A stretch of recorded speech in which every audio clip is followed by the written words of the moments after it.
Hello, everyone. So today we're doing an episode on misinformation, or in quotes, air quotes, misinformation. We just were banned for several days and it was considered misinformation. We copied and pasted another video somewhere else that was banned, and they actually got mad at us for having that video, removed the video, and gave us a 7-day strike. But we have to ask the question, what exactly is misinformation anyway? Who are the so-called experts? I mean, we would like to refer to science, but science is ever moving. In 1 week, you'll have scientists believing one thing, and in another week, they'll believe in some other thing. The people who study hurricanes have their cone of shame because they're not certain of how the direction is going to be, or the violence, the intensity of the hurricane.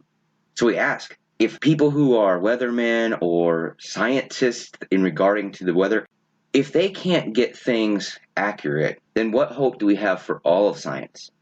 Science was never meant to be an accurate thing. It's an assessment of the world. And we try again.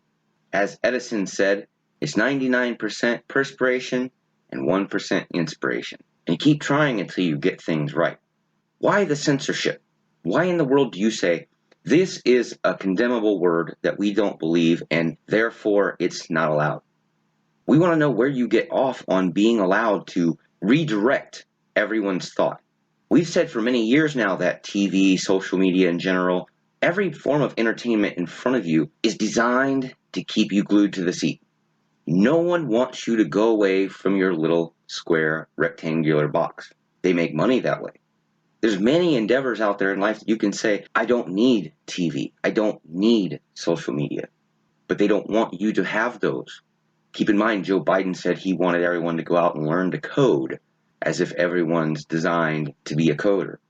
We see the media out there in all its glory censoring what they choose to censor. Now we're seeing social media, just the past few years, censor anything that they don't like. We've told everyone time and time again, if they can censor the President of the United States of America, the person who is widely considered to be the most popular, most influential person in the planet, and you're going to tell me that that person can be silenced, it lends the belief that there are people that are more powerful than our United States government, that they can be controlled by some sort of Illuminati grandiose group.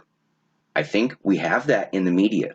How can the same but different media companies come out and say the exact same words when they're attacking Trump?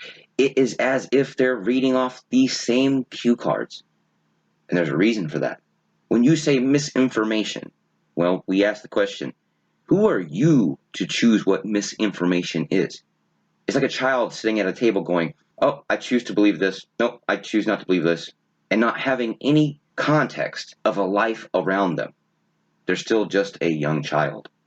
And YouTube, Twitter, all these groups think they're high and mighty because they can stop people from talking. And I want YouTube and Twitter and all these other groups, think about this for 1 second.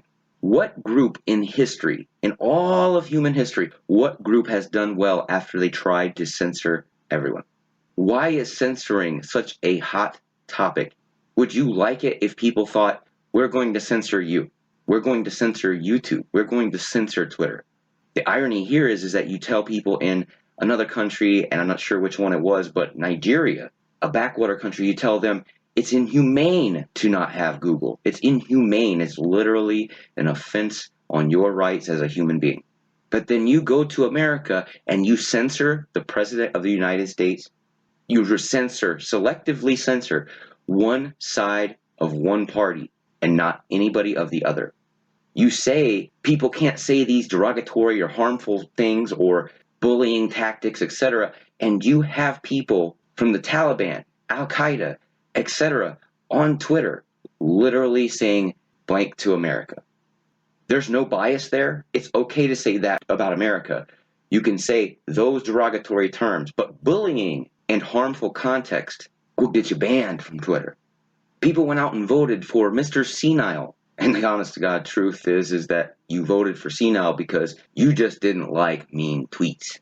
And now we're seeing Afghanistan, and the media, like always, will sway it towards the side who is paying the biggest bucks. It's shameful, it's horrible that we have a media that is that biased, that paid off. And if you have a group like the Republicans come in and say, well, we're just going to pay the media to play on our side for a while, you're just buying into the system a little bit more, supporting the same communist tactics that are going to hold everyone in the world down. We ask those censor mongers, would you want to have that same situation befall you, where you put something into something and someone else comes along and say, nope, we don't believe you. You're not allowed to speak here. Why is that a problem anyway?